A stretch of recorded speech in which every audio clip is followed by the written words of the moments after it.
শরীফের এক বড় ইমাম আব্দুর রহমান আস-সুদাইস, অনেক আল্লাহর বান্দাই তো ভালো করেই চিনে। কোরআন তিলাওয়াত শুনে শুনে, ভাঙ্গা কণ্ঠের এই কোরআন তিলাওয়াত শুনে শুনে চোখের পানি ফালায়। শুধু তাই না, আল্লাহর এই বান্দা 37 বছর পর্যন্ত কাবার বড় ইমাম, মক্কার বড় ইমাম, মদিনার অনেক বড় ইমাম।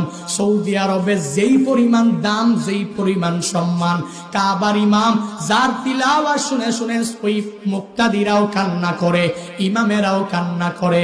নিজের চোখে দেখে আসলাম গত রমজানের মধ্যে এক আল্লাহর বান্দা ইন্দোনেশিয়ার এক বৃদ্ধ ওই হুজুরের কোরআন তিলাওয়াত শুনে নামাজের মধ্যে দাঁড়াইয়া দাঁড়াইয়া চোখের পানি ফালায়, এক পর্যায়ে কান্না করে করে করে জমিনের মধ্যে পড়ে যায়। তবুও নিয়তটা ছাড়ে না, আবার দাঁড়ায়া যায়, আবার কোরআন তিলাওয়াত শুনে আর হাউমাউ করে চোখের